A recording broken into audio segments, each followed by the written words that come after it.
Okay, let's replace the chain on my Stihl MS 251 wood boss. First thing I like to do is loosen the cover nut and then back off the chain tension with the multi-tool that came with the saw. The tool has a 19mm wrench head on one end along with a flathead screwdriver on the other. Now, to release the tension, simply fit the screwdriver into the opening and back off the tension screw by turning it counterclockwise, or the opposite direction of the plus symbol and direction arrow located near the opening.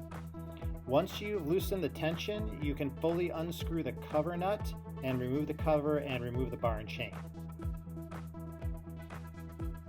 On the end of the bar that sits closest to the housing, there is a photo of what the chain should look like once it's placed on the bar. It's important to match the direction of the teeth with the photo to ensure the saw will cut properly.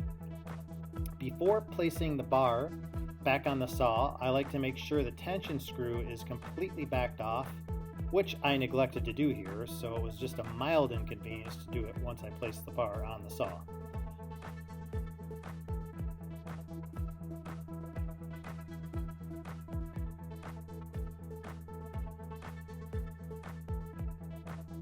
Once you've placed the new chain on the bar, make sure to seat the bar on the saw by hooking the chain to the gear and making sure the tensioner post fits through the provided bar hole. Once the bar and chain are seated properly, I like to tighten the tension screw a few turns and get the slack out of the chain before replacing the cover and cover nut.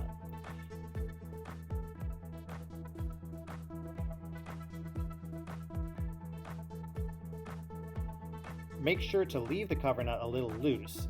I find it's easier to adjust the chain tension. After the cover is secured, I begin the process of tightening or loosening the chain tension.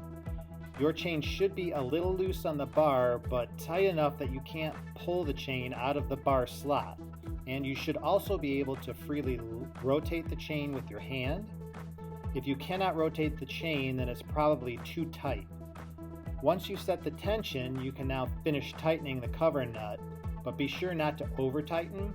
Once you feel resistance, it should be secure.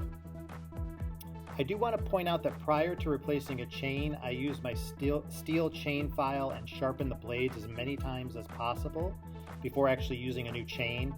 You can get plenty of life out of the chain, and unless you break a tooth or the chain itself, it's way more economical to get as much life out of the chain as possible. Any authorized Stihl dealer should have the replacement chain for your saw. You just need to have your saw model, and the dealer will be able to look up the correct part for your particular piece of equipment. Here in Southeast Michigan, our local Ace hardware stores carry Stihl equipment, so it's super convenient to find what I need.